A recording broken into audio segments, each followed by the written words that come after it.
On a freezing January morning in 1855, the farmlands of northern Kentucky awoke to an unsettling silence. Frost clung to the bare trees, smoke lingered in the air, and across the horizon, a column of ash still drifted upward like a dark banner. Against the pale sky, what neighbors found in those smoldering ruins would haunt their community for generations. Inside the charred remains of a barn lay the calcified bones of a man once considered a pillar of respectability. His gold pocket watch, scorched but still recognizable, glimmered faintly among the ashes. His wedding ring had survived the blaze too, blackened but intact grim relics of a death that was anything but accidental. The man was Thomas Harlow, a 60-year-old landowner who commanded both wealth and authority in the rolling countryside of Rowan County, Kentucky. And the person who had set that fire, the one who reduced him to ash in his own barn, was not an outlaw, nor a thief, nor a stranger. It was a young enslaved woman named Anna. Barely 19 years old, she had endured years of torment before, reaching a breaking point that would challenge the moral fabric of slavery itself. This was no ordinary crime. It was an act of resistance so profound that Kentucky's courts, and indeed the nation itself, would wrestle with its meaning for years to come. Anna's story was not just about murder. It was about power, survival, and the unbearable contradictions of a society that demanded obedience while denying humanity dot to understand how that January morning came to be. We must step back 5 years to the summer of 1850, when Thomas Harlow first purchased Anna, Kentucky.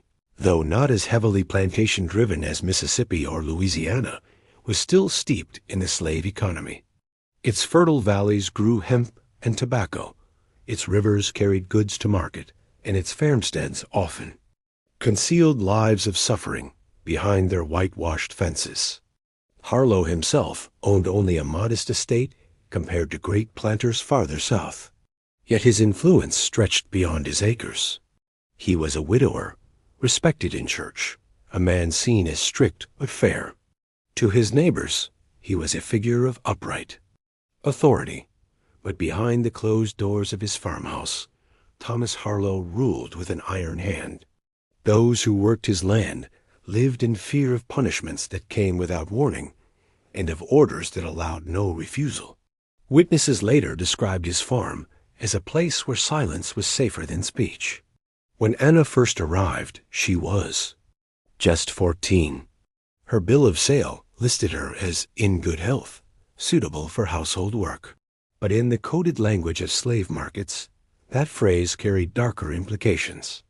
She was young, strong, and of breeding potential, a horrifying euphemism used to justify the sexual exploitation of enslaved women. For Anna, that short journey into Harlow's world marked the beginning of a nightmare. The farm itself was deceptively peaceful. A 2-story farmhouse sat upon a hill, its windows gleaming in the summer light. Nearby stood the slave cabins, simple log shacks with dirt floors and no windows, hidden behind groves of oak and ash trees.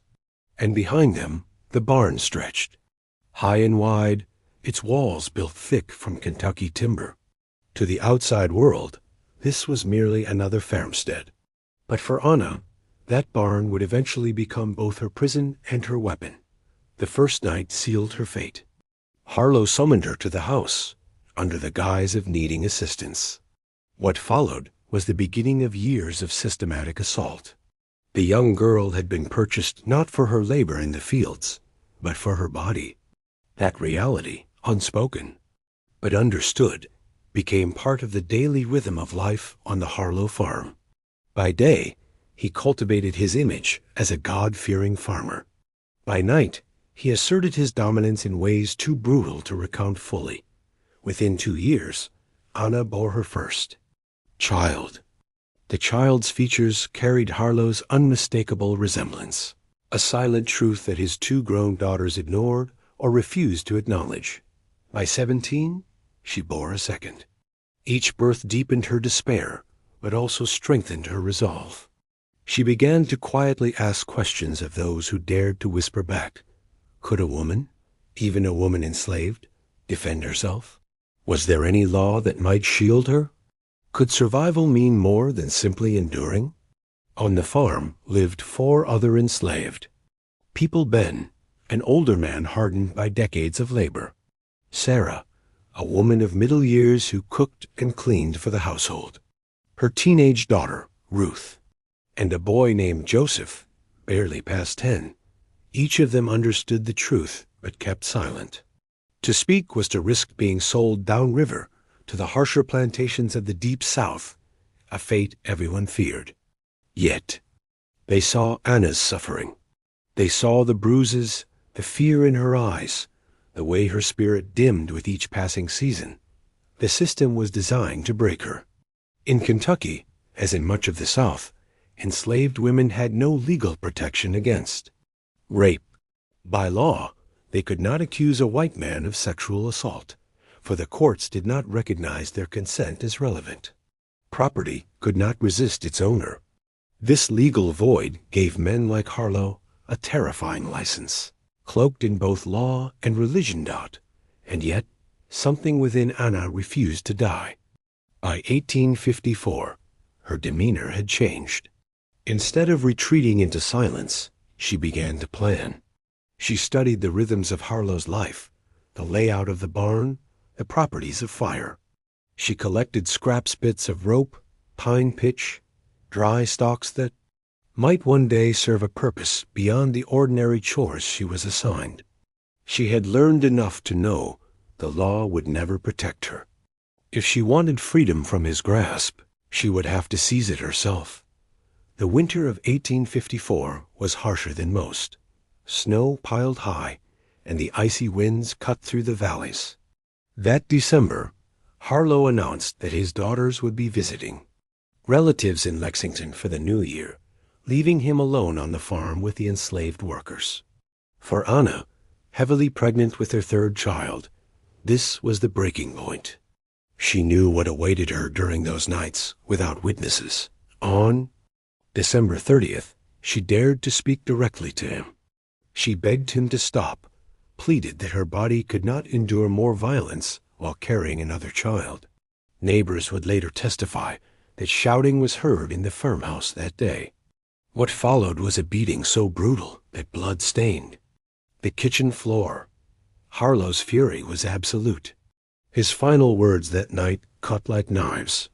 "You are mine until the day you die." That was when Anna's plan turned from thought into certainty. If the law could not protect her, she would protect herself. With her own hands, she would end the cycle. The stage was set. The barn waited, filled with hay and timber, ready to mask a truth too explosive for polite society.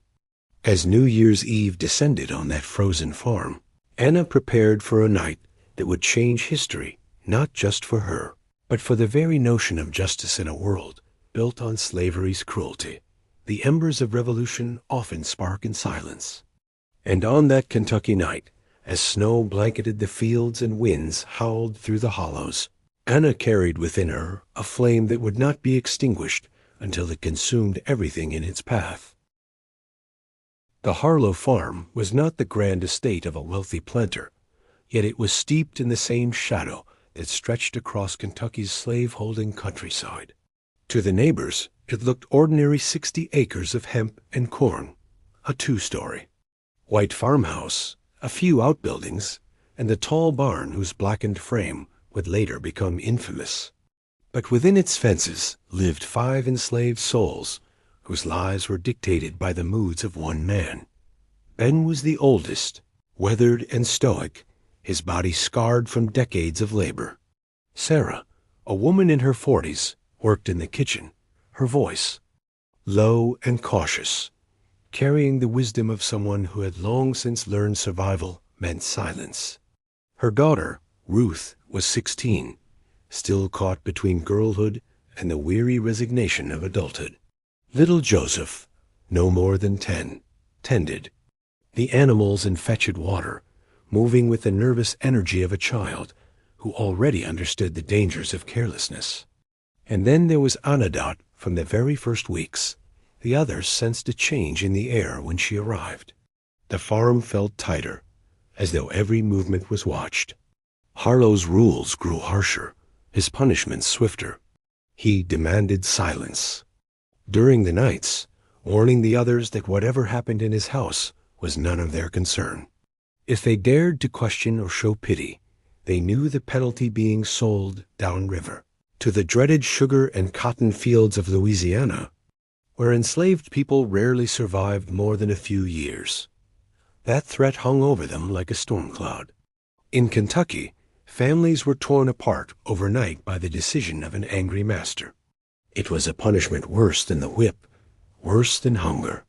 And Harlow wielded it like a blade, reminding them that one wrong step could erase their lives as they knew them. Anna, only 14 when purchased, had walked into this world of silence without knowing how heavy its chains truly were. On her very first night, she was summoned to the farmhouse under the pretense of work. By the next morning, the others understood what had begun. Sarah, who had endured the same fate in her youth, avoided Anna's eyes. Ben kept his head down, his jaw tight with unspoken rage. The farm became a place of ghosts, where everyone knew, but no one dared speak. Years passed in that suffocating routine. By the age of 16, Anna carried her first child, a boy who bore unmistakable resemblance to his master. At 17, she gave birth again, this time to a daughter. The children were proof of what was happening, but in that community, denial was easier than truth. Harlow's 2 grown daughters, Virginia and Margaret, insisted they saw nothing unusual, though neighbors later admitted it was impossible not to notice Dot to the outside world. Thomas Harlow remained a church-going man of discipline and respect. On Sundays, he filled his pew, listening to sermons on morality and family. He even gave generously to missionary causes, the sort of gestures that bolstered his image as a man of faith. Yet at home, his piety dissolved into cruelty cloaked in justification. He told himself, and sometimes others, that he treated Anna better than most masters treated their enslaved women. He purchased ribbons, fine fabric, and soap for her, luxuries that disguised exploitation as benevolence. In his twisted reasoning, he convinced himself he was generous, but Anna knew the truth. Every ribbon was a chain, every token a reminder that he believed ownership granted him the right to destroy her. The others on the farm felt the weight of it too. Sarah later recalled that the atmosphere of the house shifted when Harlow's daughters were away. The nights became longer, darker, and more suffocating. It felt, she would testify years later, like death itself was walking the halls. Ben, the oldest, carried his own torment. Once, when Anna dared to confide in him, he warned her not to resist. "He'll sell you downriver," he whispered, the fear in his eyes sharper than anger. He had seen too many people vanish that way, never to return. The system was designed to crush even the thought of defiance. And yet, within Anna, something refused to bend. She had learned letters as a child, enough to read simple words and recognize passages from Scripture. It was a dangerous skill, forbidden in Kentucky, but it gave her a glimpse of a world beyond obedience. She began asking questions others dared not ask. Could a person be punished for defending themselves? Did the law say anything about women resisting men? These questions unsettled those who heard them. They were whispers of rebellion, wrapped in curiosity. By the winter of 1853, Anna's spirit was visibly changing. Sarah recalled how she began to stand a little straighter, how her quiet gaze grew sharper, how she no longer avoided eye contact. It was as though she was gathering strength piece by piece, storing it away for a moment that had not yet come. Her second child was barely a year old when she became pregnant again. This third pregnancy, heavier and more exhausting, deepened her despair. The thought of bringing another child into Harlow's shadow became unbearable. It was then that she began studying more carefully fires, the way wood burned, the temperatures needed to destroy bone. She asked Ben questions about heat and ash, about whether a fire could consume everything if stoked long enough. Ben thought she was simply trying to keep warm through the winter. He could not have imagined she was plotting the unimaginable. The Harlow farm's isolation worked both ways. For years it had protected Thomas, shielding his crimes from the scrutiny of neighbors. The nearest farm lay half a mile away, too far to hear the muffled cries that vanished into the night air.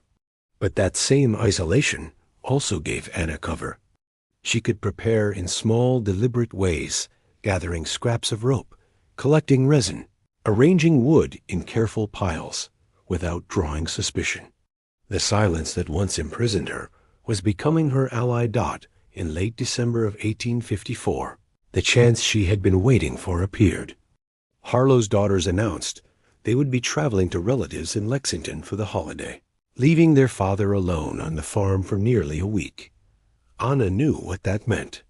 In the past, their absence had brought her the worst nights of her life. This time, she would not endure it. On December 30th, she tried one last act of defiance. In the farmhouse kitchen, with Sarah present, she begged Harlow to stop. Her voice trembled as she pleaded that her body could not endure more violence. For a moment, there was silence.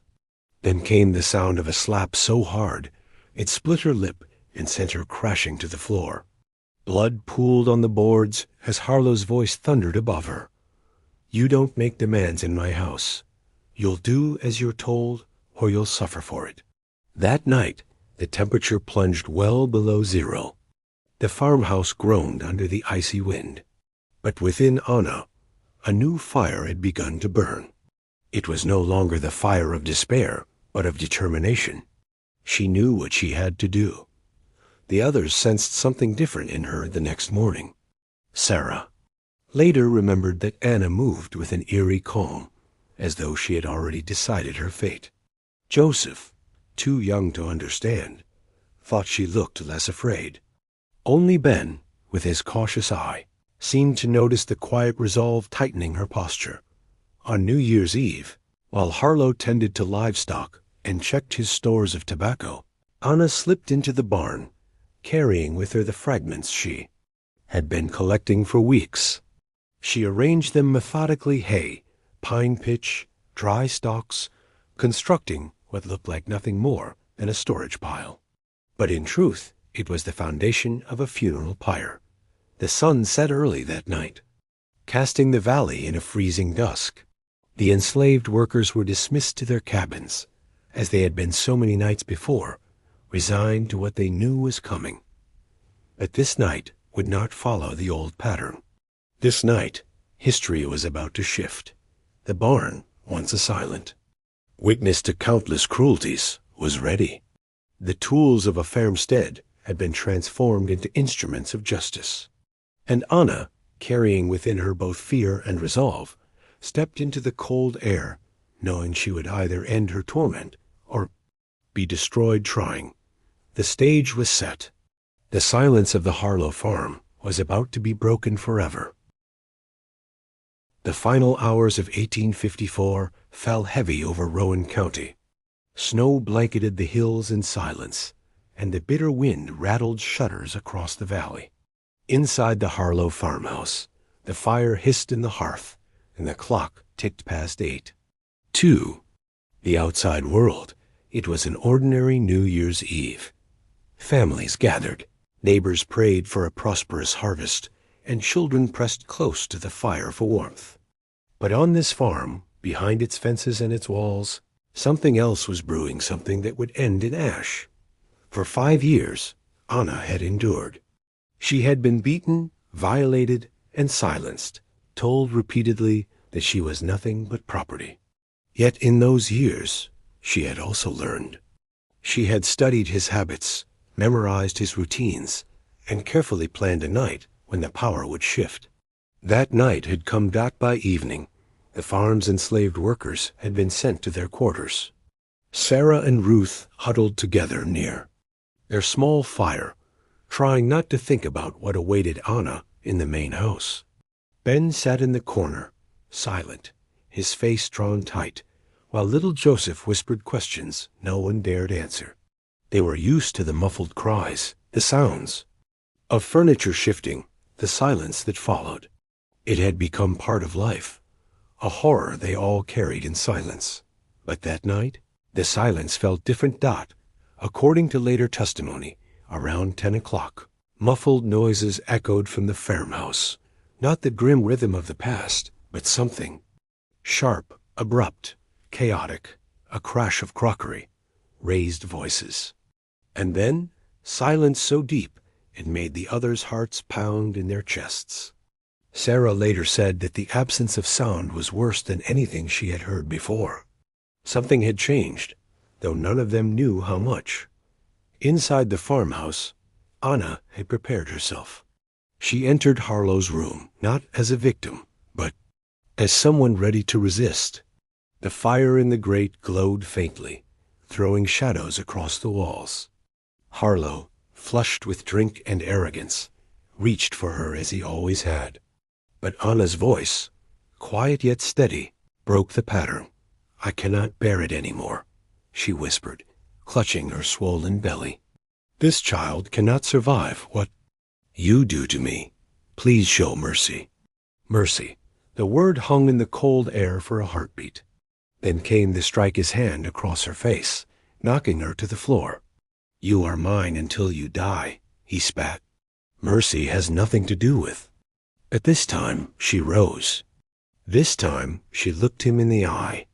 And when he grabbed her throat, squeezing, threatening to finish her life and hide it as another tragedy of pregnancy, she acted. Her hand reached for the iron poker she had hidden days earlier near the fireplace. With all the strength her trembling body could muster, she swung. The iron struck his temple with a crack that silenced the room. He staggered, eyes wide in disbelief, then collapsed to the floor with a thud that shook the wooden boards. First time in 5 years, the house was quiet. No muttered threats, no heavy breathing, no footsteps pacing the floorboards. Only the sound of Anna's heartbeat, pounding louder than the winter wind. She stood over him, gasping, waiting to see if he would move again. But he did not. Thomas Harlow was dead. In that moment, the world shifted. Anna knew she had crossed a line that no enslaved woman was supposed to cross. Killing a white man in Kentucky was more than murder. It was defiance against the entire system of slavery. The law would show no mercy. The gallows would be her fate if the truth came out. But Anna did not panic. Instead, she turned to the plan she had been building for months.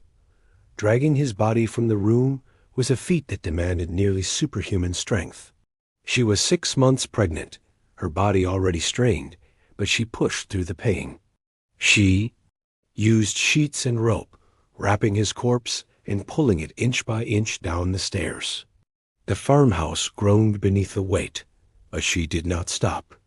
Each creak of the boards was another reminder that hesitation meant death. At last, she reached the door and stepped into the freezing night. The barn loomed before her, tall and silent, its doors yawning open as though it had been waiting for this very moment.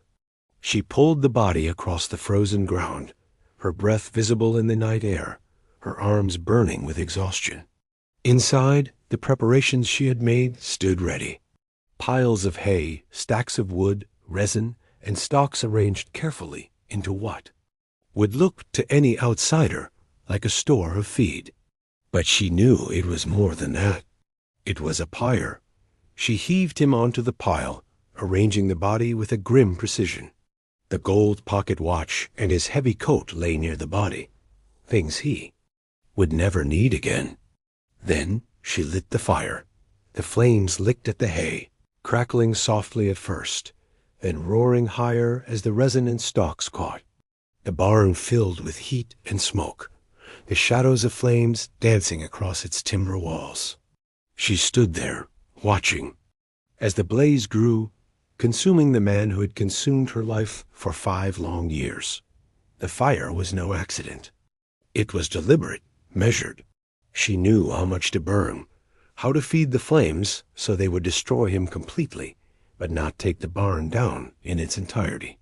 She wanted his body gone, erased, so that what remained might look like the aftermath of a careless blaze.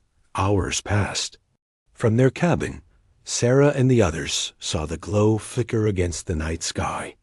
The smell reached them next, not just wood smoke, but something else. Something sickly sweet, clinging to the wind. Sarah gagged. Recognizing it, though, she dared not name it aloud.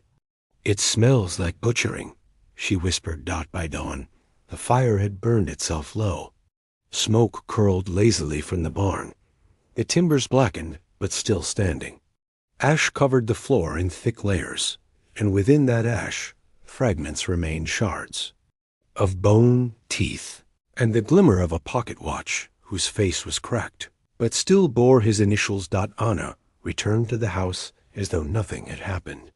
She prepared breakfast in the kitchen, her hands steady, her voice calm. When Ben asked where their master had gone, she answered without hesitation. He went to town early for business. Her tone was so even, so ordinary, that for a moment Ben believed her. But lies, no matter how carefully crafted, cannot hold forever. By mid-morning, neighbors began arriving, curious about the smoke that lingered in the cold air. Thomas's absence was suspicious enough, but when his horse was found still in its stall, and his heavy winter coat still hung by the door, doubt spread quickly. By afternoon, the questions sharpened. Why would a man leave his farm on New Year's morning in bitter cold, without his coat, his horse, or his pocket watch? The neighbors searched the barn, sifting through the ruins until the truth emerged. The fragments of bone, the ring, the watch. Proof that Thomas Harlow had not vanished into town, but into fire. Anna's deception was unraveling. But what no one expected was what she would do next. She would not beg. She would not deny. When confronted with the evidence, she would speak. Words that shattered the silence of slavery and forced the community to confront a truth they had long buried. Yes, she would admit, she had killed him. Not in madness, not by chance, but because the law gave her no other choice. The embers still smoldered in the barn, but the real fire, the fire of rebellion, of justice, of defiance, was only just beginning to spread. By the 2nd day of January 1855, the Harlow farm no longer felt like a quiet stretch of Kentucky countryside. It felt like a stage where the entire community was gathering to witness a tragedy unravel. Smoke still drifted lazily from the barns, blackened skeleton, carrying with it a smell that no one could mistake. Something more than hay had burned that New Year's Eve. Neighbors came in steady waves, boots crunching on the frozen ground, their faces lined with suspicion. They searched the ruins, sifted the ashes, and uncovered what Anna had hoped the flames would erase. Bone fragments, small and white, brittle from the heat. A cracked gold watch, its initials still visible. A ring scorched but intact. These were not just objects. They were proof that Thomas Harlow had died by human hands.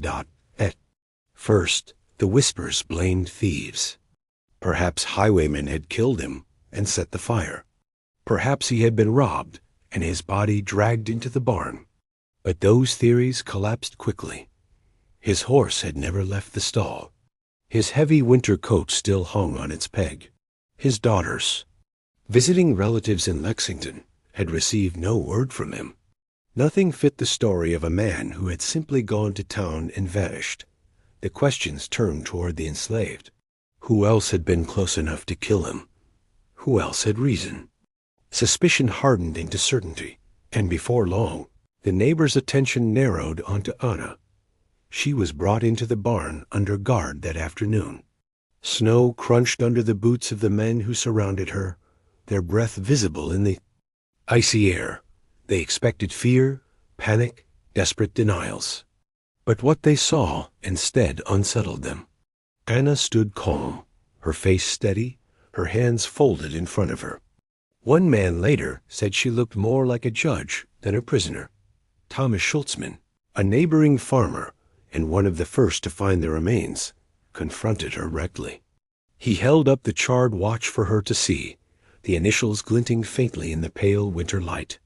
"Do you know whose this is?" he demanded. Anna's voice, when it came, was clear and unwavering. "Yes," she said.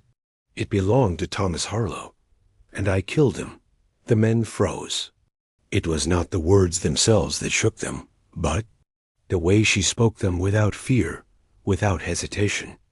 As though the act had not been a crime but a verdict, she continued before they could recover. "For 5 years, since I was a child of 14, he has forced himself upon me. He told me it would never stop. He told me my children would suffer the same. I killed him because the law left me no choice." Her words cut through the cold air like a blade. For the first time, she used a word that no one in that circle wanted to hear: rape. In the Kentucky courts of that time, such a concept did not exist for enslaved women. By law, they could not withdraw consent from their masters. Property could not refuse its owner. And yet, here she was, naming it, declaring it, forcing them to hear it. Some men bristled, fists tightening at her defiance. One later admitted his first instinct was to strike her down for her insolence. But something in her composure made them hesitate. She did not beg for her life. She did not wail or plead insanity. Instead, she looked at each of them as though they were the ones on trial. "She looked at us," Schultzman later testified, "like we were the criminals.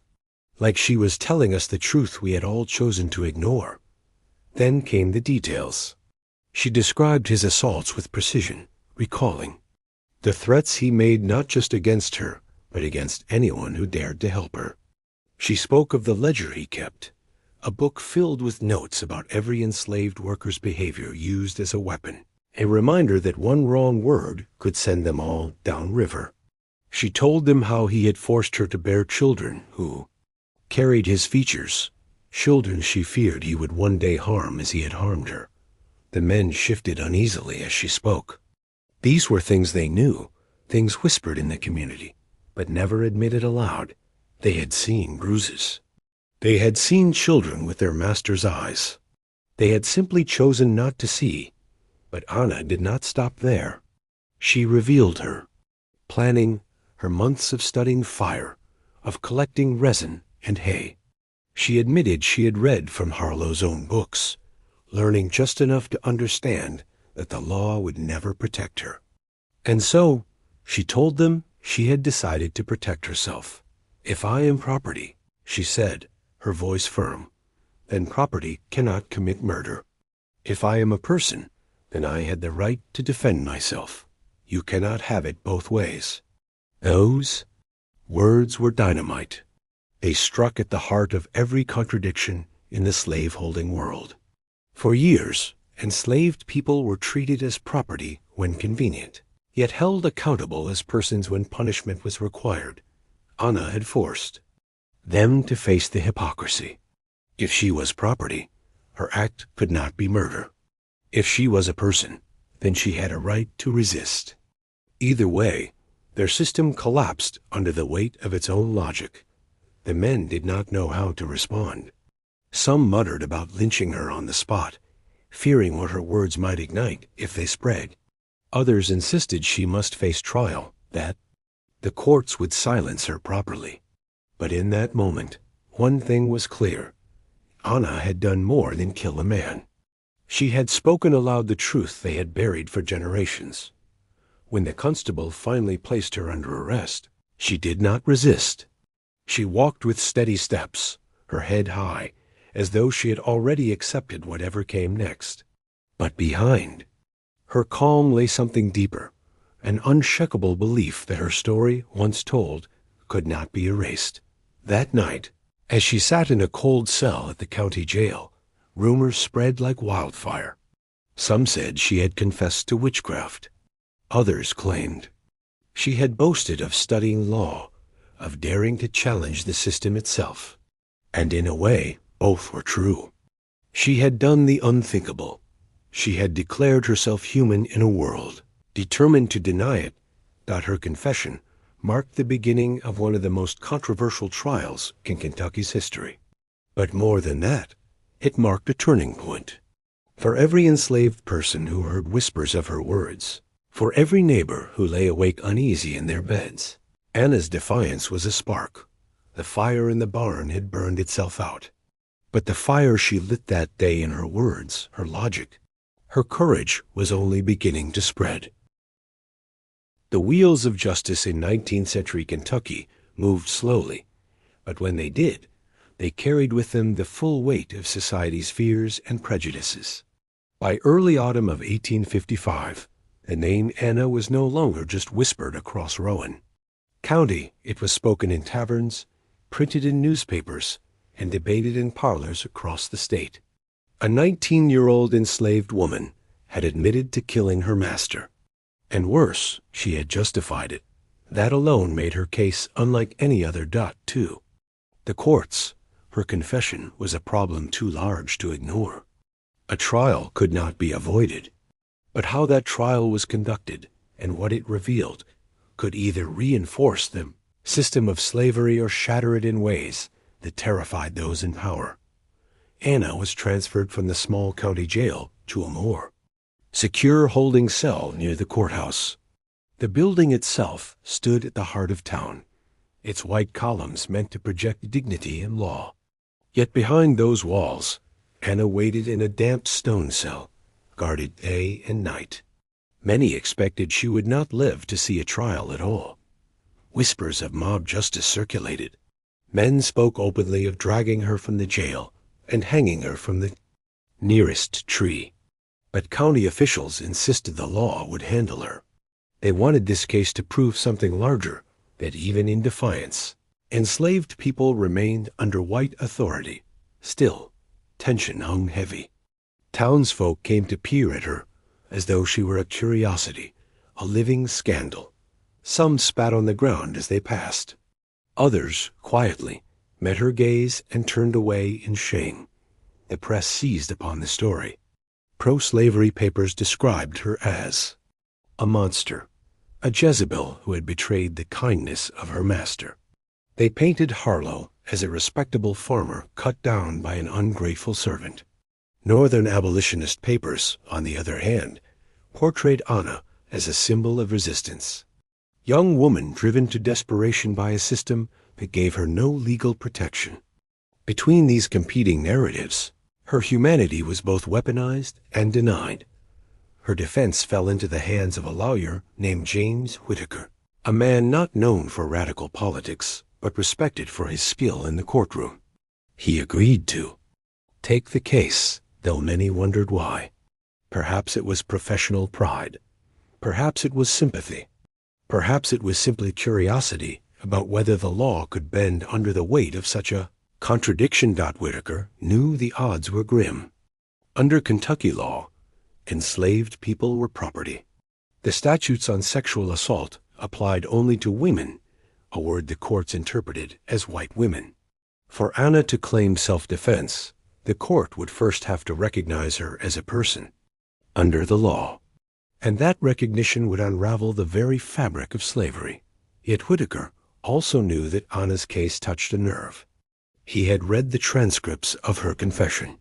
He had seen the unease on the faces of local officials who heard her speak. Her calm defiance had already done something extraordinary. It had forced men to question what they preferred never to confront.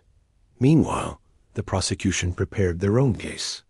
Led by District Attorney Charles Duncan, they built their arguments not around morality, but around property.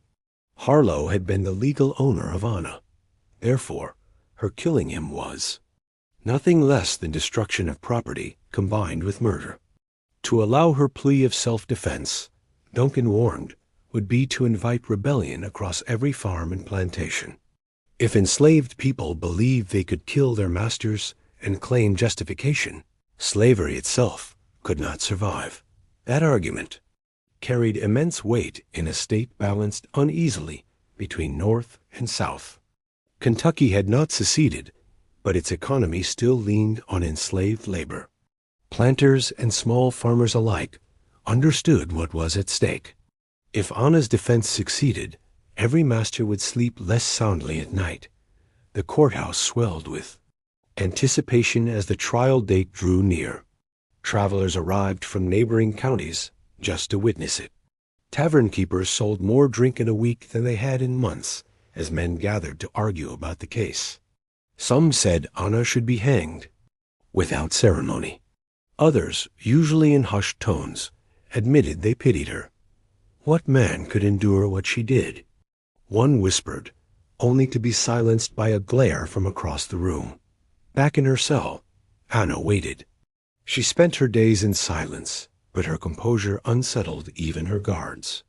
One later remarked that she carried herself not like a criminal, but like someone who had already judged herself and found justification. She spoke little, but when she did, her words were measured. She asked Whitaker careful questions about the statutes, about precedent, about whether the law ever recognized enslaved women in cases of abuse. Her knowledge surprised him. She had learned more than anyone expected, reading scraps of newspapers, listening to conversations, and piecing together fragments of law from Harlow's own library. She understood, perhaps more clearly than her lawyer, the contradiction she was forcing into the open. What they fear most, she told him quietly, is not my fire, it is my words. When the trial finally opened on October 9, 1855, the courtroom was packed so tightly that men stood on the steps outside, straining to hear. Women craned their necks from the gallery, their fans fluttering nervously. Reporters scratched furiously at their pads, knowing every word would ripple outward through the state, and beyond Judge William Harper presided, a man steeped in Kentucky's traditions but keenly aware of the case's volatility.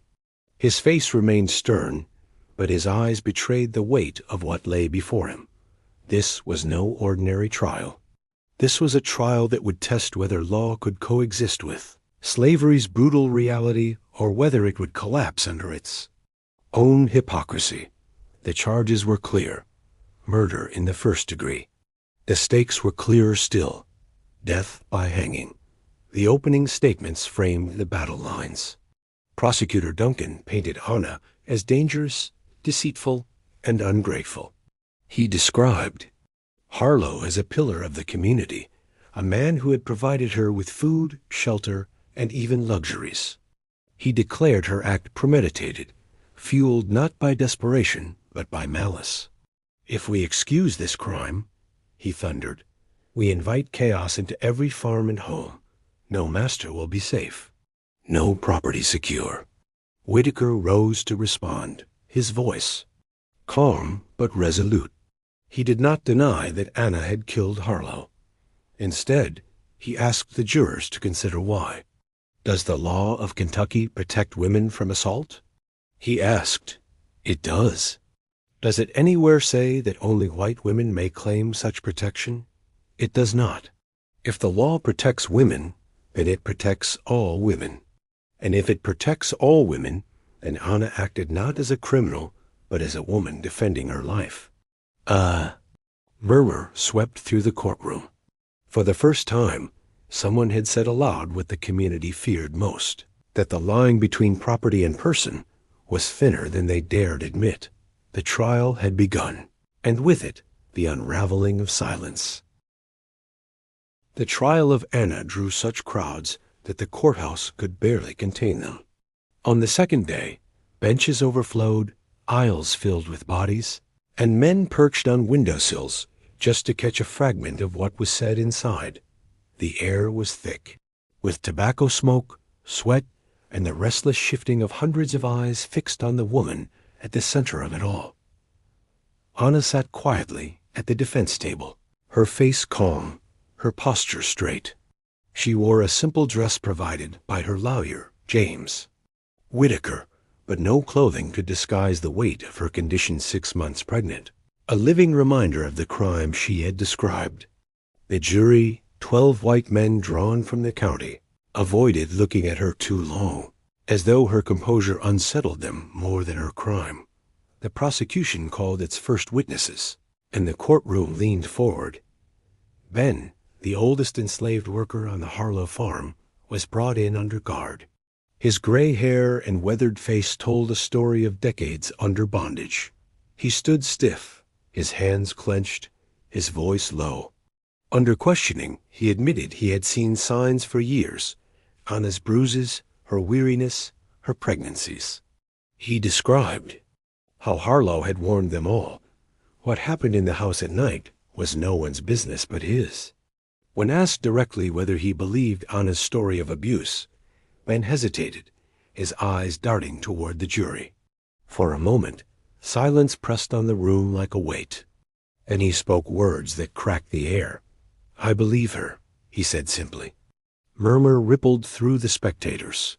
The prosecutor snapped back, accusing him of lying to protect her, but Ben's steady gaze did not waver. "I seen enough," he added. "Too much not to know the truth." Next came Sarah, the cook. She walked with measured steps, her eyes lowered. Yet when she began to speak, her voice carried a depth that silenced the restless crowd.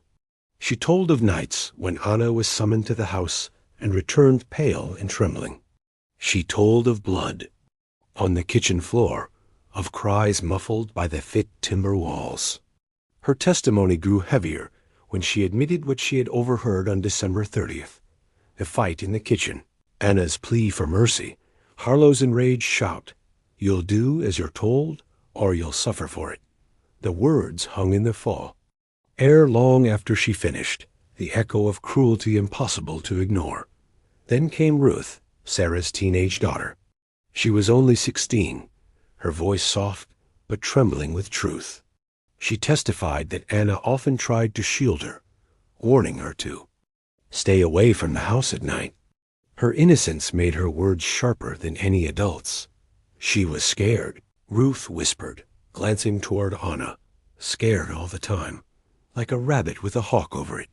The prosecution tried to twist the testimonies, insisting these enslaved witnesses were unreliable, that their loyalty to Anna clouded their words.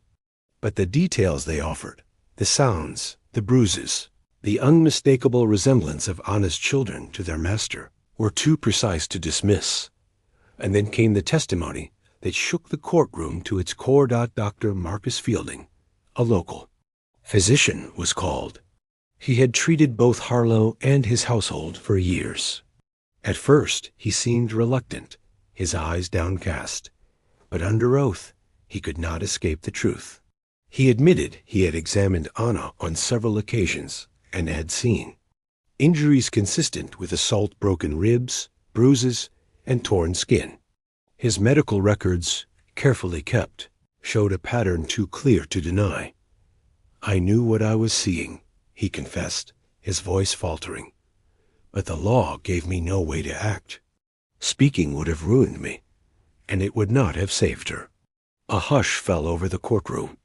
Here was a white physician, a man of standing, affirming what Anna had said all along. The prosecutor tried desperately to discredit him, arguing that he had no proof of who caused the injuries. But Fielding's final words carried a quiet devastation. "In all my years, I never saw her injuries caused by anything but violence, and only one man had power over her." The defense seized upon this moment. Whitaker rose, his voice steady. "Gentlemen of the jury," he said, "if you accept this testimony, then you accept that Anna was not a monster, but a victim. And if she was a victim, then you must ask yourselves, does the law protect her, or does it abandon her?" As the trial stretched into its third day, more witnesses came. Some were neighbors who admitted they had long suspected Harlow's behavior, but had chosen silence. Others revealed darker truths, whispers of gatherings among slaveholders, arrangements where women were shared or loaned, letters produced from Harlow's possessions, hinted at an informal network of exploitation, implicating men whose names carried weight across the county. One woman's testimony deepened the scandal further. Margaret Foster, a free black seamstress from town, stood before the court with quiet dignity. She revealed she had spoken often with Anna, had even helped her learn to read from scraps of discarded newspapers. More shocking still, she admitted she had been keeping records detailed notes of abuses against enslaved women across the region. Anna's story, she declared, was not unique. Every enslaved woman I know lives with the same terror, she said. She is only the first to fight back. Her words sent a tremor through the crowd. For the jury, it was a dangerous revelation. For the community, it was an accusation that reached far beyond the Harlow farm. Through it all, Anna remained composed. She did not interrupt, did not cry. She listened, her face unreadable, as witness after witness peeled away the facade of her master's respectability. If the prosecution expected her to collapse under shame, they were disappointed. Each testimony only confirmed what she had already confessed, but the most powerful moment came when Whitaker finally called Anna herself to speak. Gasps rippled through the courtroom. It was rare, unheard of, even for an enslaved woman to be allowed to testify in her own defense. Yet the judge permitted it, perhaps sensing that history itself demanded her voice be heard. She stood slowly, her condition heavy, her back straight. When she spoke, her voice was steady, calm, and devastatingly clear. She described the first night she was taken into the house, the years of nightly assaults, the threats, the children born of violence. She told of her plea for mercy, of the blow to her face, of the choking hands around her throat. And then she told of the moment she reached for the iron poker. I struck him, she said, her eyes meeting the jurors. And when he fell, I saw the chance to end it all. I burned him not to hide a crime, but to end a torment that the law would never end for me. Silence gripped the room. Even those who despised her could not escape the power of her words.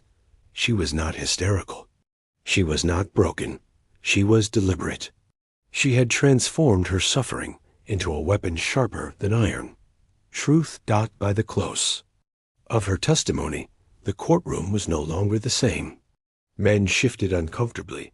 Women whispered, and the jurors stared down at their hands. What had begun as a trial of murder had become something larger, a trial of the system itself. By the time the trial reached its final day, Rowan County was gripped in a fever of anticipation.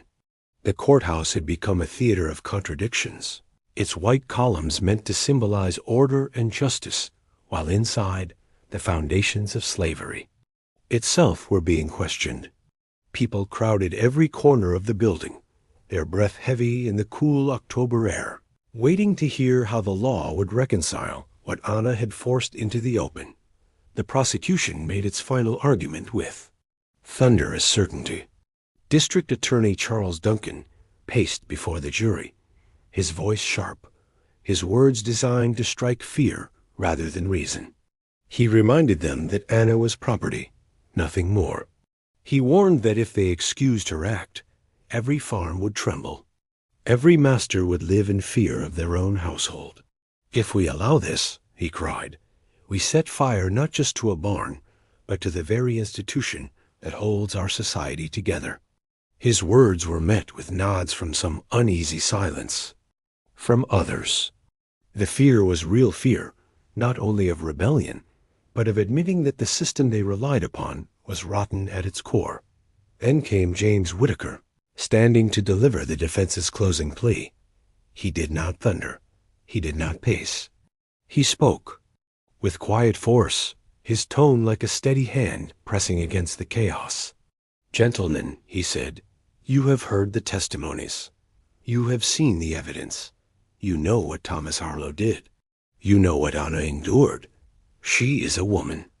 And Kentucky law says that women may resist violence. It does not say only white women. It does not say only free women. It says women. If the law means anything at all, it must mean her too. He paused, letting the words settle. If you condemn her, then you condemn her not for killing, but for daring to be human. For a long moment, the courtroom was utterly silent. Even the scratching pens of reporters halted, as though the air itself was holding its breath. The jury retired to deliberate. 12 white men, farmers, and tradesmen now carried the weight of a decision that stretched far beyond one woman's life. The room emptied slowly, though most remained close, kneeling outside in the square, waiting. Hours passed. Afternoon light turned to dusk. Lamps were lit, and still the jury did not return. Inside their chamber, debate raged. Some argued that the evidence of abuse was undeniable, that no man could expect silence in the face of such cruelty.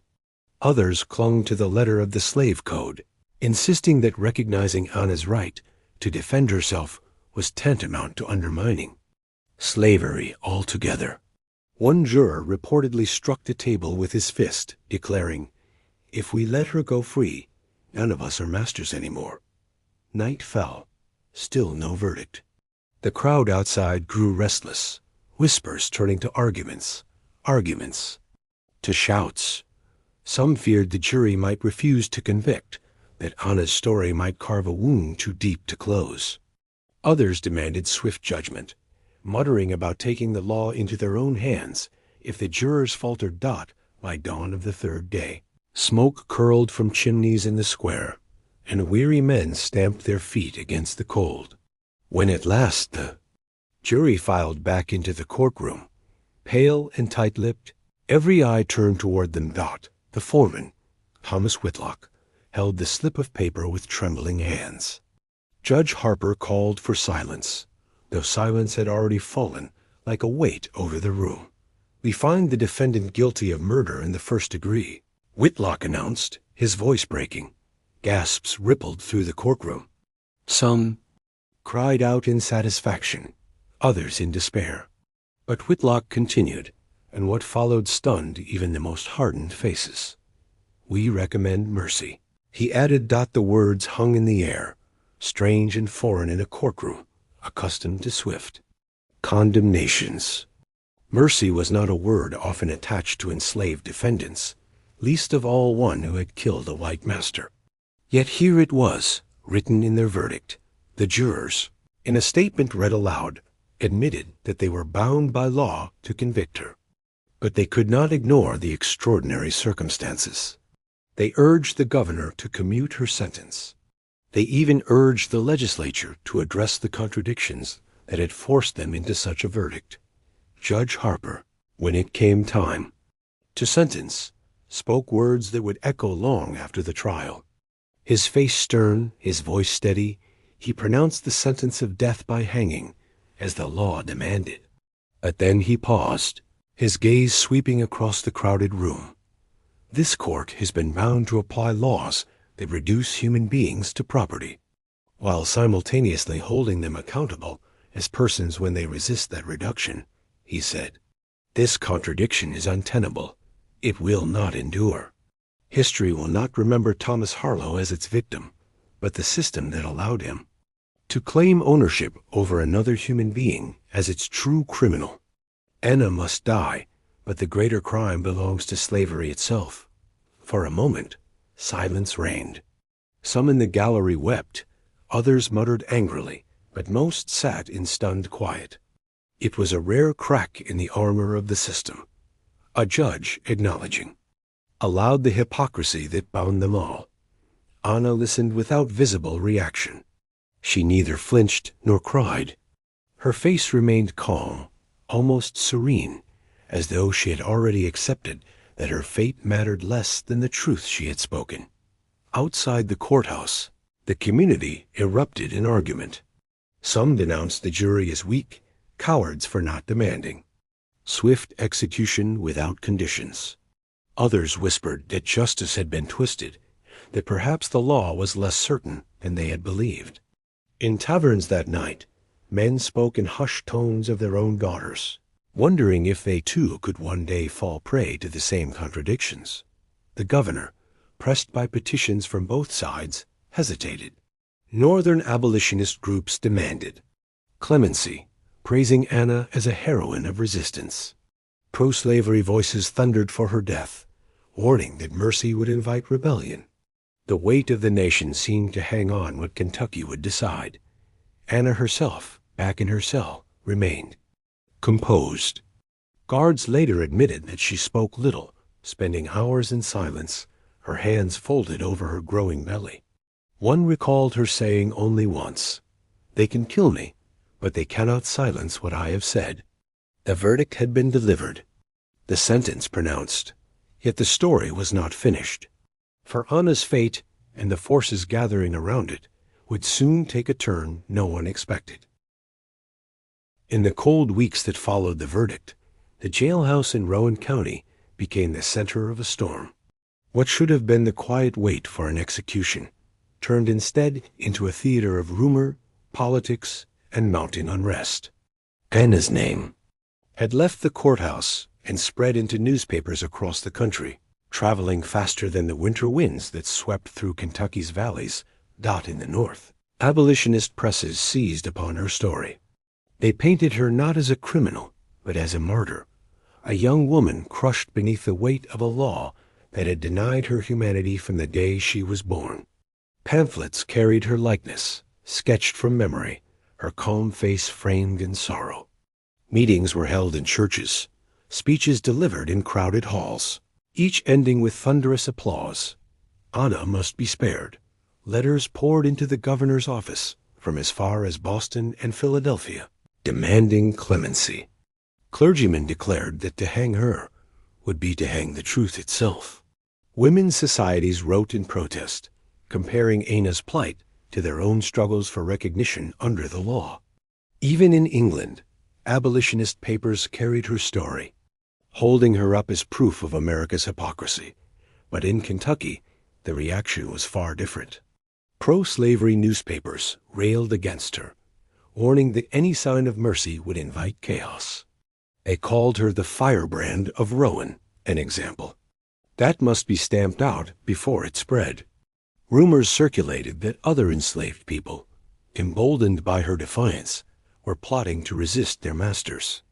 Plantation owners gathered in parlors, voices low but urgent, each asking the same question: what if mercy became precedent? Governor Lazarus Powell found himself trapped between these two worlds. A Southern Democrat with national ambitions, he understood the danger of appearing weak on slavery. Yet he could not ignore the mounting pressure from the North, nor the unease, even among some Kentuckians who felt Anna's fate was not so simple. Each day, petitions stacked higher on his desk. Each night, he postponed his decision. Back in her cell, Anna lived in a strange twilight of waiting. The jail was small, its walls damp, its air heavy with the mingled stench of smoke and unwashed bodies. A narrow window let in little light, but from it she could see the sky wide and gray. Guards watched her closely, some with contempt, others with an uneasiness they could not name.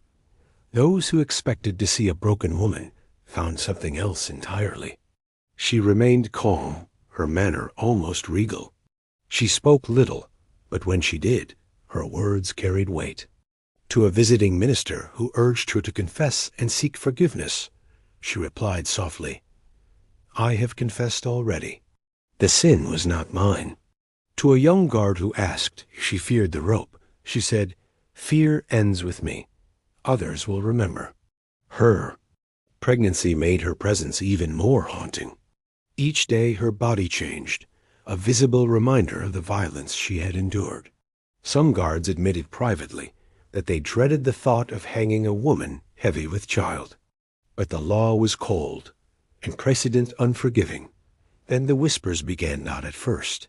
It was only rumor that friends of the abolitionist cause were plotting to rescue her, that a group from across the river had plans to smuggle her north, to slip her into the Underground Railroad that wound its hidden paths toward freedom. Others whispered darker tales, that slave catchers from neighboring counties wanted her dead before mercy could be granted, fearing her story might ignite rebellion.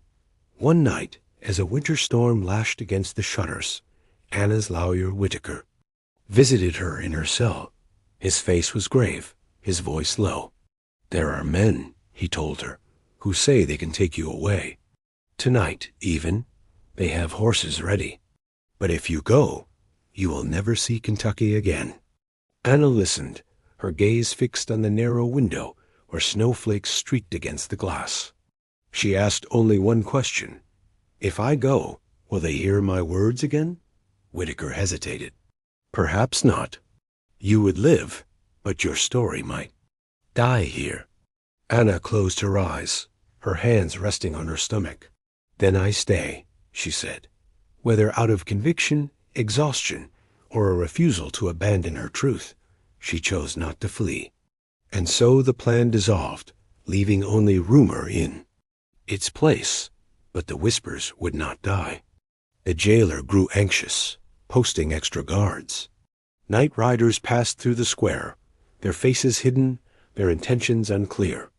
Abolitionists moved quietly through town, asking questions, slipping coins into willing hands, as though still searching for a chance to spirit her away. The community, caught in the tension, grew restless. Church sermons thundered against rebellion, while in taverns men argued until fists flew. Some declared the rope was too merciful for her crime. Others muttered that hanging a pregnant woman was a stain the state would never wash away. Anna herself seemed untouched by the chaos. She spent her days writing small scraps of memory notes and names she pressed into Whitaker's hands when he visited. "If I cannot live," she told him, "let them know I lived. Let them know why." As January wore on, the governor's silence became unbearable. Each passing day tightened the noose of uncertainty. Would he grant clemency, commuting her sentence to life in prison? Or would he uphold the letter of the law and let her hang? The nation waited, North and South, abolitionist and slaveholder alike. Each breath held for the decision that could tip Kentucky's fragile balance. And still, in her cell, Anna waited too, neither begging nor weeping, but carrying herself as though she had already passed beyond fear. To those who visited her in those last weeks, she seemed less like a condemned prisoner and more like a prophet waiting for judgment, not of herself, but of the society that had condemned her. The rope was ready. The gallows had been built. Yet, outside those stone walls, the storm of politics, petitions, and whispers of rescue still raged. The question hung heavier than the winter sky. Would Anna of Kentucky die on the scaffold, or would her story twist fate itself? By the middle of February 1856, Kentucky stood at a crossroads. The case of Anna, the enslaved woman who had set fire to her master in an act of desperate defiance, had grown far beyond the stone walls of Rowan County's courthouse. It was no longer just a local scandal. It had become a test of conscience, a mirror reflecting the contradictions of a nation divided between bondage and freedom. Governor Lazarus Powell sat at the center of the storm. His desk in Frankfort was piled high with letters, petitions, and editorials clipped from newspapers across the country. Some begged for mercy, insisting that Anna had acted only as any woman would when faced with relentless violation. Others thundered for blood, warning that clemency would encourage rebellion across every farm and plantation. The governor paced the floor of his office at night, candlelight flickering across his lined face. His advisers reminded him of the stakes. Kentucky was a border state, fragile in its loyalties. To the north, it leaned as a buffer. To the south, it remained an ally. One misstep could ignite fury on either side. He read the petitions written by women's groups in Boston, their elegant handwriting urging compassion. He read the blunt demands of Kentucky planters who insisted that mercy for Anna was nothing less than treason. He even received a letter from an English abolitionist society declaring that the world was watching. And in truth, it was Powell understood that no decision would satisfy both sides. But in the end, his mind turned not on the pleas of distant voices, but on the realities of Kentucky's soil. Slavery still fed its fields, clothed its families, and dictated its politics.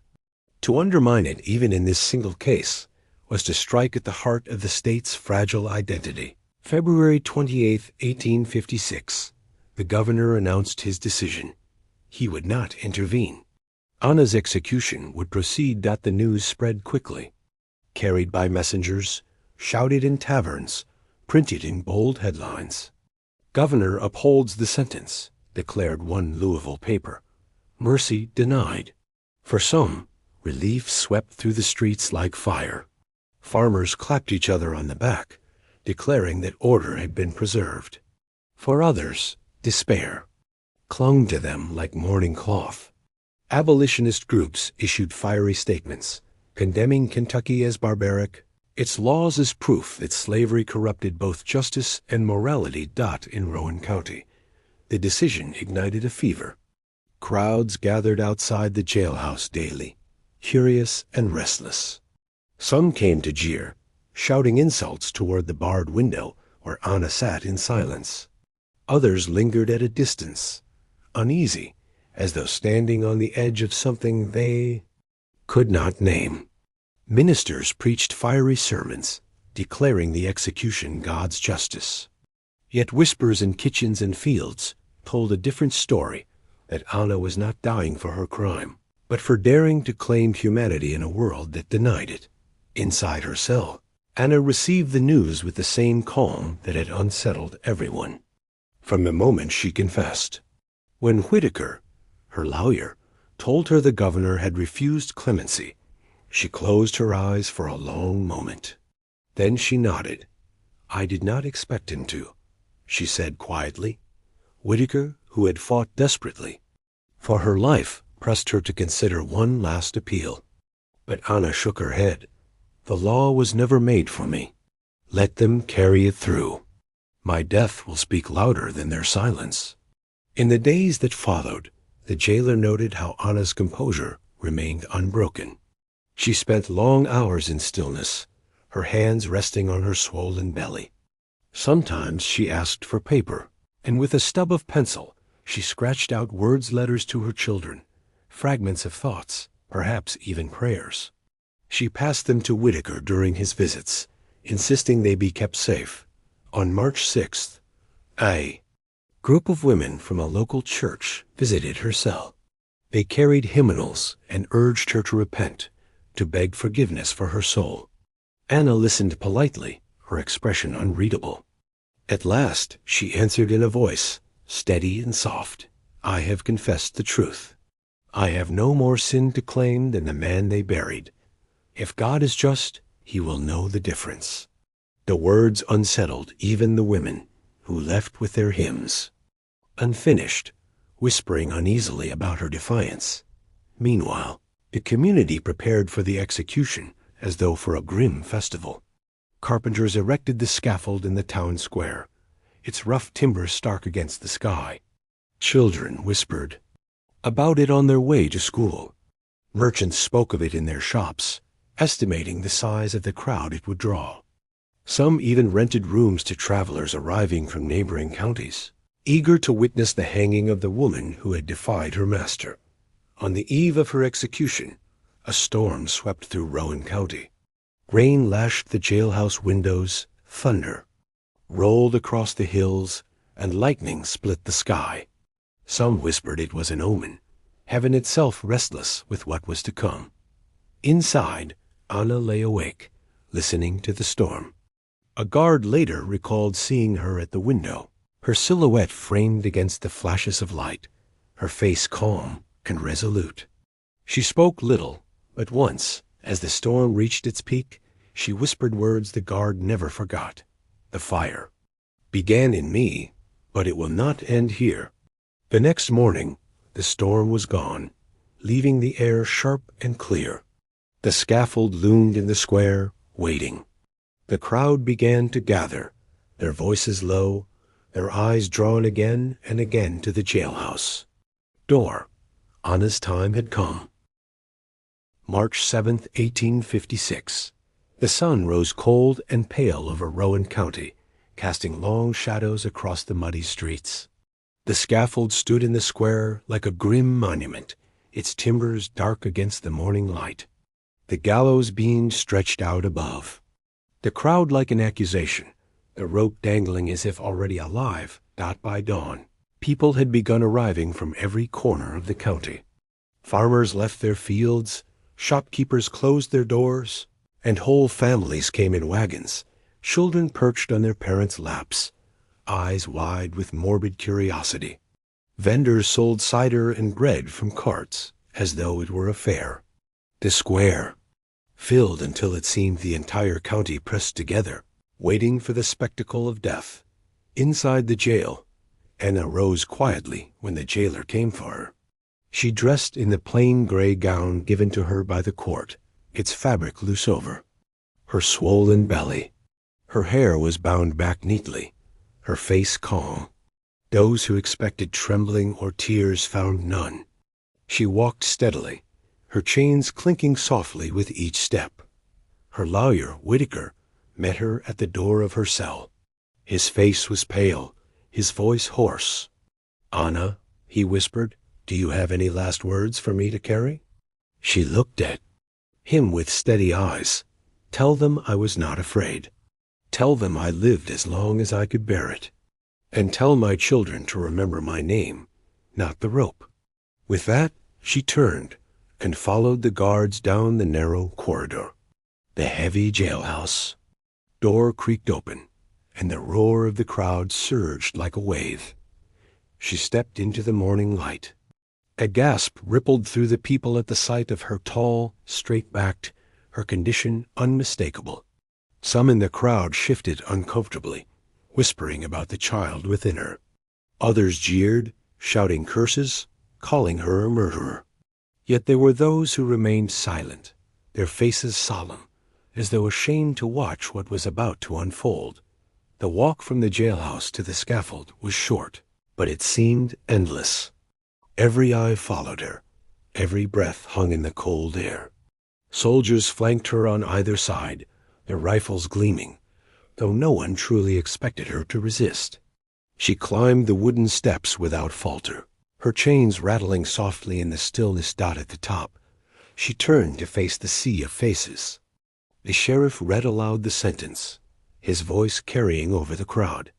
"Anna of Kentucky, having been found guilty of the murder of Thomas Harlow, you are hereby sentenced to be hanged by the neck until dead. May God have mercy on your soul." The minister stepped forward, Bible in hand, urging her to repent. Anna listened, then shook her head slightly. "God knows the truth," she said. "It is not mine to beg." The sheriff asked if she had any final words. Anna raised her chin, her voice carrying clear across the hushed square. "I was born into chains, and I will die in chains. But I was more than what they called me. I was a woman, and no man, not even Thomas Harlow, could take that from me. If you call this justice, then let the world see what your justice looks like."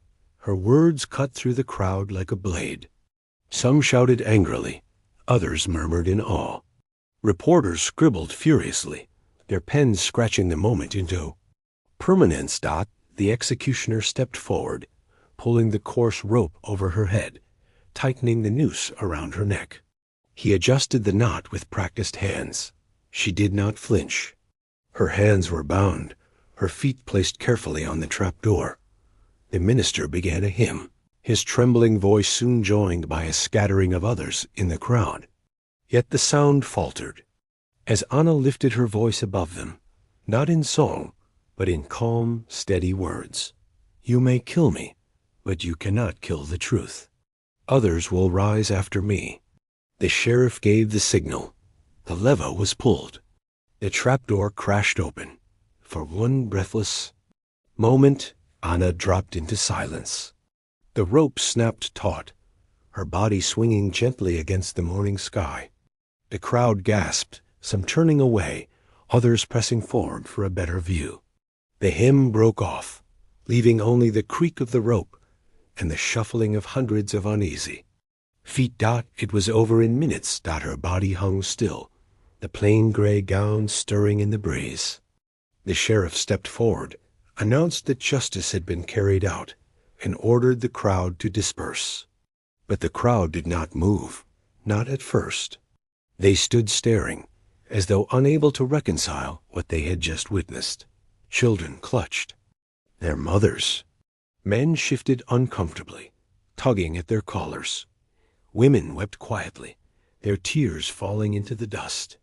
Reporters dashed away, eager to send their dispatches north and south to turn the image of the woman on the rope into words that would ripple across the nation. At last, the body was lowered. Anna was placed in a simple pine coffin, her hands folded over her belly. She was buried on the edge of the potter's field, without marker, without ceremony.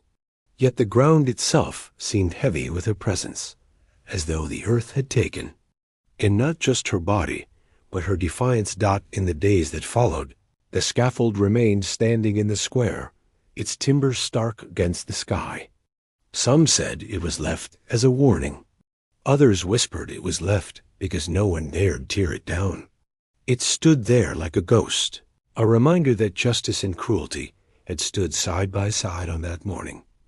For the people of Rowan County, the execution was supposed to close the chapter, but for the nation, it was only the beginning. In parlors, pulpits, and newspapers, the image of Anna's last walk spread like wildfire. Some called her a monster, others a martyr, but all agreed on one thing. Her story could not be forgotten. Anna had walked to the gallows as a slave. She left it as a symbol. When the scaffold was finally dismantled, weeks after Anna's execution, Rowan County tried to return to its rhythms. Farmers sowed their fields, shopkeepers reopened their doors, and church bells rang as they always had. Yet something had changed. The air seemed heavier, conversations quieter. Though many pretended otherwise, no one in that county and few in Kentucky could escape the shadow of what they had witnessed. Anna's death was supposed to restore order. Instead, it cracked open a truth too large to ignore. The first ripples appeared in the newspapers. Northern abolitionist presses turned Anna into a symbol. Her story printed in pamphlets and broadsides that traveled from Boston to Chicago described her not as a murderer, but as a woman who had stood against tyranny with the only weapon left to her, fire. They told of her calm walk to the scaffold, her defiant words, her unshaken composure. She spoke with the dignity of a queen. One paper declared, and she died with the courage of a soldier. In the South, the response was sharp and defensive. Pro-slavery editors thundered against her memory, branding her a dangerous precedent, a warning of what could happen if enslaved people dared to believe they had rights. They twisted her final words into threats, warning planters that rebellion smoldered in every field. Let this be a lesson, one Lexington paper insisted, that mercy breeds only fire. But for many ordinary people, those who had stood in the square, those who had whispered in kitchens and barns, the memory of Anna was harder to contain. Mothers remembered her steady voice. Fathers recalled the sight of her bound hands, her belly swollen with life. Children, who had stood on their parents' shoulders to see, grew into adults haunted by the image of the woman who had spoken the truth before the rope silenced her. Her lawyer, James Whitaker, carried her words north, publishing her letters and fragments of testimony. He wrote of her refusal to flee, of her choice to remain and bear witness even unto death. She could have lived, he wrote, but she chose instead to let her death speak. And it spoke more powerfully than any voice I have ever heard. These writings fueled abolitionist rallies. Speakers invoked Anna's name alongside those of Frederick Douglass and Sojourner Truth. In crowded halls, they declared that her story was proof of slavery's inhumanity, evidence that the law itself was twisted beyond recognition. They held her up as both martyr and prophet, a woman who had laid bare the contradictions at the heart of America. Even in Kentucky, her shadow lingered. Some whispered that the child she carried at the gallows had cursed the land, that crops failed in certain fields because of the injustice done to her. Others said her ghost walked the edge of the potter's field, a gray figure in the mist, her eyes still burning with defiance.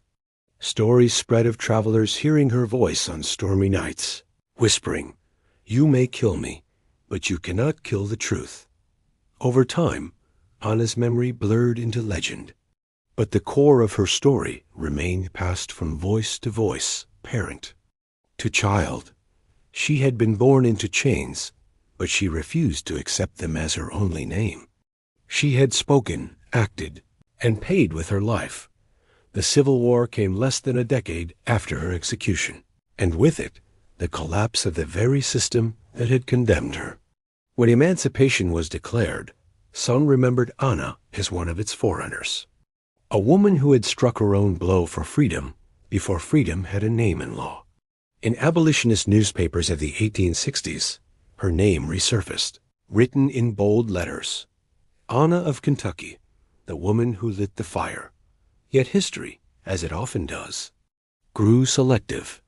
In the decades after the war, as the nation sought reconciliation, her story was pushed to the margins. School books did not speak of her. Kentucky's official histories buried her name. For many years, she existed only in whispers, in family stories, in the faded pamphlets that gathered dust in attic trunks. But memory has a way of surviving even when written words fail. And in time, scholars, activists, and storytellers dug again into the archives. They found her trial records, her lawyer's notes, the dispatches written by journalists who had stood in that square. Piece by piece, they stitched her story back, together, giving her voice once more. Today, Anna stands as more than just a figure from Kentucky's past. She is a reminder of the price of truth in a society built on lies. Her defiance challenges us still, her words echoing across the years. I was more than what they called me. I was a woman. For those who hear her story, the lesson is clear. Systems of oppression thrive on silence, but even a single voice can shatter their illusion of permanence. Anna's fire began in a barn in Rowan County, but it did not end with the rope. It leapt across newspapers, into rallies, across oceans, and finally into the pages of history. She was denied mercy in life, but she found immortality in memory. And so the legacy of Anna endures not simply as a tale of crime and punishment, but as a testament to resistance. She was enslaved, but she chose to be more. She was condemned, but she chose to speak. She was silenced, but her story refuses silence still. Anna of Kentucky walked to the gallows alone, but she left behind a fire that time itself has not been able to put out.